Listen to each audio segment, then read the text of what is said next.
வாழ்க வையகம், வாழ்க வையகம், வாழ்க வளத்துடன் உலகெங்கும் இருக்கும் நமது யூடியூப் குடும்பத்தினருக்கு டாக்டர் டிவைன் தினேஷன் அன்பான வணக்கங்கள். சரிங்க, மே மாத பலன், அதாவது நம்மளுடைய தமிழ் புத்தாண்டு ஆரம்பித்து அடுத்த மாதம் மே மாத பலன் பார்க்க போகிறோம். சித்திரை வைகாசி 2 மாதமும் வருது இதில். ஓகே, சூப்பரான மாதம். ஏன்னா மே ஃபஸ்ட்டே எப்படின்னா தொழிலாளர்கள் தினம். முதல்ல எல்லாருமே தொழிலாளர்கள் தான். ஹவுஸ் ஒய்ஃபாக இருந்தால் கூட வீட்டில் அவங்களுக்கு தான் வேலை ஜாஸ்தி. அதனால் எல்லாருக்கும் ஃபஸ்ட்டு தொழிலாளர் தினம் வாழ்த்துக்கள் ஒன்று. ரெண்டாவது, கள்ளழகர் ஆற்றலில் எழுந்தருள்றது பெருமாள், அவருக்கான நல்ல விசேஷ நாள் மே 1. மே 30, 31 நம்ம தமிழ் கடவுள் முருகனுடைய வைகாசி விசாகம், சரியான பவர்ஃபுல் டே, பீக் பவர். முருகர்லாம் அந்த டைமில் அவர் பிறந்ததே என்னென்னா விசாக நட்சத்திரம், பீக் பவரில் இருப்பார். ஸோ இந்த மாதம் ஆரம்பிக்கிறதுலேருந்து முடிகிற வரைக்கும் பயங்கரமான ஃபெஸ்டிவல் தான், புனிதமான மாதம். சரி, இந்த புனிதமான மாதத்தில் நமக்கு எப்படி இருக்குது, நம்மளுடைய ரெகுலரான லைஃப் எப்படி இருக்குது, எந்தெந்த விஷயம்னா நம்மளுக்கு சாதகமாக இருக்குது, அதில் ஜெயிக்கலாம், எந்தெந்த விஷயத்துலலாம் நான் கொஞ்சம் உஷாராக இருக்கணும் அதை பார்ப்போம். இதில் எந்தெந்த தெய்வத்தை வழிபடணும், என்னென்ன பரிகாரங்கள் இல்லை என்னென்ன வழிமுறைகள்லாம் நான் பண்ணேன்னா எனக்கு இந்த மாதம் சூப்பராக இருக்குன்றதை ஒவ்வொன்றா பார்த்து வருவோம். வாங்க. விருச்சக ராசி, விருச்சக லக்னம் எப்படி இருக்குது? சூப்பராக இருக்குது டைம் இப்போதைக்கு. சரிங்களா, இன்னும் ஜூனுக்கு அப்புறம் தான் ரொம்ப நல்லாயிருக்கும். ஏன்னா குரு பகவான் உங்களை பார்ப்பார். இப்போ இந்த மே மாதமே சூப்பராக இருக்குங்க. ஓகே, முக்கியமாக நீங்கள் ஏதாவது வண்டி வாகனம் வாங்கணும், வீடு வாங்கணும். ஏன்னா எனக்கு தெரிஞ்சு நான் தொடர்ந்து சொல்லிட்டு வருது, நிறைய விருச்சகம் வீடு வாங்குறாங்க. விருச்சகம் வருதுனாவே இந்த இன்வெஸ்ட்மெண்ட் சம்மந்தமாக தான் வராங்கன்றது நல்லா தெரிஞ்சிடும் ஜாதகம் பார்க்கும்போது. அதனால் இப்போ காலகட்டம் ரொம்ப நல்லாயிருக்கு. என்னென்ன வாங்கணும் ஆசைப்படுறீங்களோ, இல்லை எதில் முதலீடு பண்ணணும்னு ஆசைப்படுறீங்களோ தாராளமாக பண்ணலாம். ஓகேவா? இது வீடு நிலம் இது மட்டும் இல்லை, கல்யாணம் கூட. கல்யாணமும் வாழ்க்கைக்கான அடுத்த முதலீடு தானே. ஸோ கல்யாணத்துக்கும் நீங்கள் ட்ரை பண்ணுறீங்கன்னா தாராளமாக ட்ரை பண்ணலாம். அந்த வீடு ரொம்ப நல்லாயிருக்கு, திருமணஸ்தானம் ரொம்ப நல்லாயிருக்கு. யாருன்னா ஏற்கனவே லவ் பண்ணுறீங்கன்னா அழகாக கல்யாணமாக மாற்றி விட்டுருங்க, ரொம்ப பெஸ்ட்டு. அதே மாதிரி வேலையிலையும் உங்களுக்கு ரொம்ப நல்லாயிருக்கு வாய்ப்புகள். வேலையில் நிறைய பேருக்கு ப்ரமோஷன் கிடைக்கவும் வாய்ப்பு இருக்குது. இல்லைன்னா அட்லீஸ்ட் குட் சேல்ரி ஹைக்காவது கிடைக்கும். அப்படி சேல்ரி ஹைக்கை தாண்டி, சார் நான் ரொம்ப வருஷமாக இங்கே சேல்ரி ஹைக்குக்கு வாய்ப்பே இல்லைன்னா வேறு ஜாப் மாறுங்க, இல்லை வேறு டீம் மாறுங்க. வேலை ஸ்தானம் நல்லாயிருக்கு. ஏன்னா எனக்கு நேற்று ஒரு ஜாதகம் அவங்க தான் சொன்னாங்க, எனக்கு ப்ரொமோஷனே கிடைக்கல, நீங்கள் சொல்கிற மாதிரி வேலையில் சம்பளமே உயர்வு இல்லைன்னாங்க.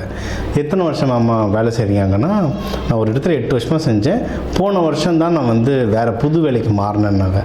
புது வேலைக்கு மாறினீங்கன்னா அதில் சம்பளம் ஏறும். ஆமாம், ஏறும். அப்புறம் அவ்வளோதான், உங்களுக்கு இருக்கிற இடத்துல கிடைக்கும் வாய்ப்பு. கிடைக்கலையா, இன்னொரு இடத்துல கிடைக்கும், ஜம்ப் பண்ணுங்கள். ஒரு தடவை உங்கள் ஜாதகத்தையும் பார்த்துக்கணும். இது பொதுவாக விருச்சிக ராசி லக்னத்துக்கு நல்லாயிருக்கு வேலை. உங்கள் ஜாதகத்தை, தனிப்பட்ட ஜாதகத்தையும் ஒரு தடவை பார்த்துட்டு அந்த கால் எடுத்திங்கன்னா வின் பண்ணுறது ரொம்ப சூப்பர். ஓகேங்களா? இது அதே மாதிரி தொழில் பண்ணுறவங்களும் தொழிலில் மட்டும் கொஞ்சம் கன்ஃபியூஷன்ஸ் ரொம்ப வரும். விருச்சகம் பொதுவாகவே நிறைய இடத்துல ஏமாந்துருவாங்க. அது தொழில் விஷயத்துலலாம் ரொம்ப ஏமாறுவாங்க. இப்போ இருக்க காலகட்டம் தொழில் பண்ணுறவங்க ரொம்ப ஜாக்கிரதையாக இருக்கணும். ப்ராஃபிட், அதாவது யாராவது நீங்கள் சாமான் அனுப்புங்க, நான் அதுக்கப்புறம் உங்களுக்கு பணம் அனுப்புகிறேன். அதை முக்கியமாக வெளிநாட்டுக்கு இம்போர்ட் எக்ஸ்போர்ட் பண்ணுறவங்கன்னா ரொம்ப ஜாக்கிரதையாக இருக்கணும். சரிங்களா, முதல்ல ஒரு 50% காசு வாங்கிடுங்க, ப்ராப்பர் அக்ரிமெண்ட் போட்டுக்கோங்க. ஏன்னா நம்ம நேரமும் டஃப்பாக இருக்குது, உலகத்துலேயும் ரொம்ப டஃப்பாக போயிட்டுருக்க நேரம். அங்கங்கே ஷிப்பு ஃப்ளைட்டுன்னு எல்லாம் பிளாக் ஆகிட்டுருக்கு. நம்ம அனுப்புகிற சாமான் போய் ரீச் ஆக வேண்டிய இடத்துல ரீச் ஆகிறது கஷ்டமாக இருக்குது. அவங்க பணம் அனுப்புனா அது சேர்கிறதுக்கு ரொம்ப கஷ்டமாக இருக்குது. அதனால் பிஸ்னஸ் பண்ணுறவங்க ரொம்ப ஜாக்கிரதையாக பண்ணுங்கள், அது ரொம்ப முக்கியம். மற்றபடி நல்ல நியூஸ்ன்னு பார்த்தீங்கன்னு வச்சுக்கோங்களேன், உங்கள் 12, 2 குரு பகவான் இருக்கார். அப்போது நிறைய நல்ல நியூஸ் வந்துக்கிட்டே இருக்கும். கையில் பணமும் செலவாகும். ஆனால் என்ன நல்ல விஷயத்துக்கு செலவாகும். இப்போ எனக்கு தெரிஞ்சவங்கள அவர் விருச்சிக ராசி, வீடு வாங்கினார், பிஸ்னஸில் இன்வெஸ்ட்மெண்ட் பண்ணார், ஃபாரினும் ட்ராவல் பண்ணார், கையில் காசே தங்கல தினேஷ்னார். சார் இவ்வளோ பண்ணிட்டு இருந்தீங்கன்னா எப்படி கையில் காசு தங்கும்? ஆனால் நல்ல விஷயத்தை தானே போட்டிருக்காரு. அதனால் சுப விரயமாக வரும்.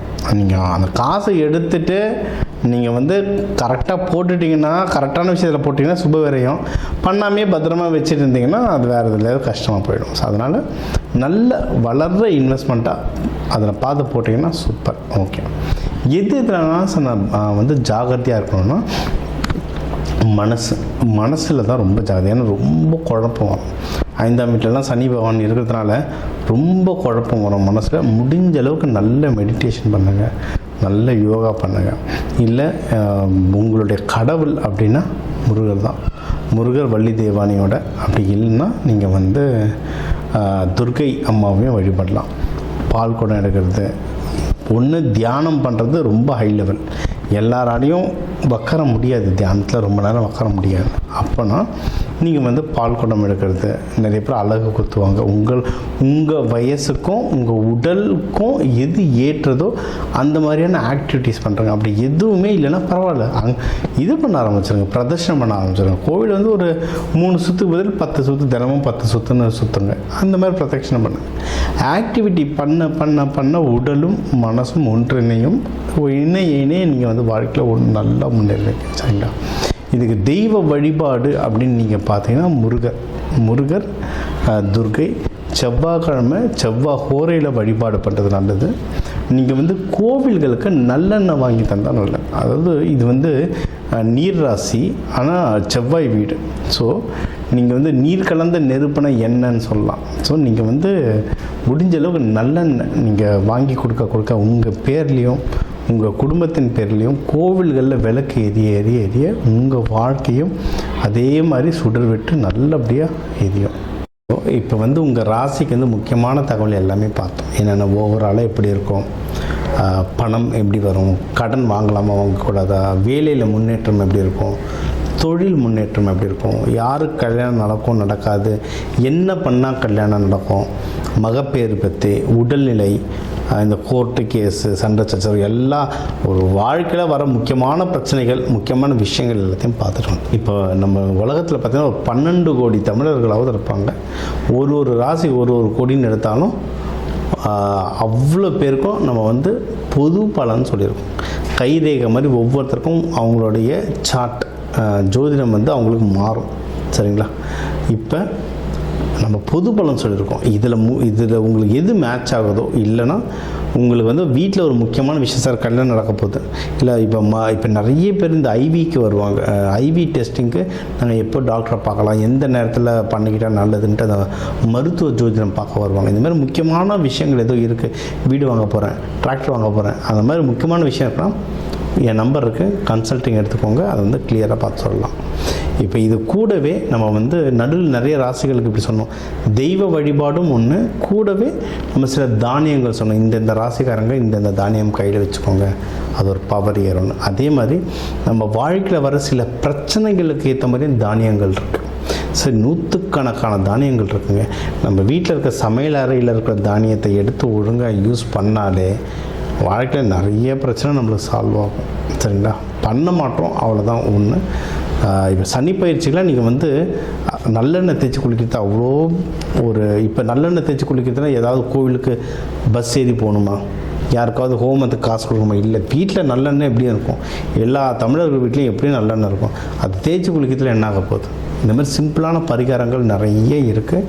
தேவைப்படுறவங்க என்னோடய நம்பரை காண்டாக்ட் பண்ணிக்கலாம். ஜோதிடம், வாஸ்து, நியூமராலஜி, மலர் மருத்துவம், இது சம்மந்தமாக எந்த கேள்விகள் இருந்தாலும் தாராளமாக எனக்கு கேட்கலாம். உங்கள் எல்லாருக்குமே இந்த மே மாதம் அந்த மீனாட்சி சுந்தரேஸ்வரர் அருளால் எல்லாமே நல்லபடியாக நடக்க டாக்டர் டிவைன் தினேஷன் அன்பான வணக்கங்கள். வாழ்க வளத்துடன்.